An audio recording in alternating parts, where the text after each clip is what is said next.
It's Thomas DeLauer with Keto Mojo, and today I'm giving you the lowdown on testing your ketones when you're using exogenous ketones. So first off, a quick background. So exogenous ketones are a form of ketones that you can take in supplement form that will give you additional beta-hydroxybutyrate. So for those that are already in nutritional ketosis, it's giving you additional fuel. For those that are not in nutritional ketosis, it's essentially giving you another source of fuel on top of glucose. Now it's not quite that simple. It does go a little bit more in depth than that. If you're truly not in a nutritional state of ketosis, you're not going to achieve all the benefit of utilizing exogenous ketones.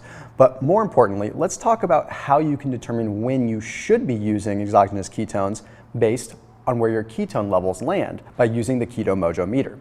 So what you want to do is you want to find a time when you're ordinarily low on ketones. So for most people, that's going to be when they get up in the morning. Okay, their ketone levels are naturally going to be a little bit lower because they're naturally going to be in that state of gluconeogenesis where their body is breaking down protein into a usable form of carbohydrate. Perfectly natural thing, totally normal, nothing to be alarmed with.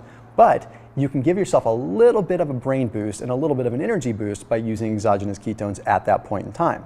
Now, not everyone will be low on their natural ketones in the morning, so you need to test to make sure. So what you can do is you can sort of manipulate your blood ketone levels by looking at your patterns by testing throughout the course of the day and starting to supplement ketones when you would normally fall a little bit lower.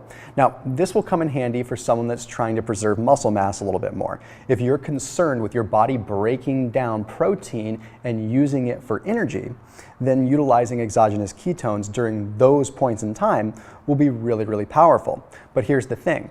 You don't really want to be using exogenous ketones when you already have a high level of ketones in your blood, simply because you're kind of wasting them. You want to use the nutritional ketones as much as possible, the ones that your body is endogenously producing, because they're going to allow you to burn more body fat. Whereas as soon as you add exogenous sources in, your body's going to burn through those first before it starts to burn the fat. So that's again where using a Keto Mojo meter can really help you out. It can help preserve your muscle, but it can also help expedite the fat loss because you're making sure you're taking your ketones at the right point in time. Just because person A needs to take ketones in the morning doesn't mean that person B needs to. Again, like I say in all my videos, everyone is different. There's bioindividuality at play, and that's again where testing comes in handy. Now, another common use for utilizing exogenous ketones is during long bouts of activity. But the thing is, it can get confusing because if you're out on a longer run or you're doing some kind of longer workout, you might feel that the reason you're fatiguing is because your ketones are lower. But it could just be that your body's shifting over to using glucose at that very point in time because maybe you're expending a little bit more energy. So you will never truly know where you stand unless you test, which is why whenever I'm doing long or extended bouts of activity, I will generally test halfway through. Now, the beauty of this is that you wouldn't have to test every single time that you work out. You could test for a few workouts and start to understand what is triggering a given symptom. So you can help yourself understand if it's a symptom of lower ketone levels or if it's a symptom of your body switching over into being glucose fueled for a short period of time. So you don't have to test through every single workout, but it does give you a solid baseline.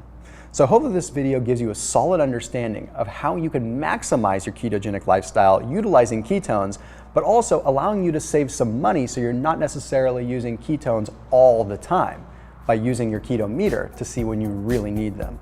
You really don't want to be guessing, especially when it starts costing you more money. So that's why we always say leave the guesswork out of the equation and leave the measuring to the meter. I'm Thomas DeLauer with Keto Mojo, and I'll see you soon.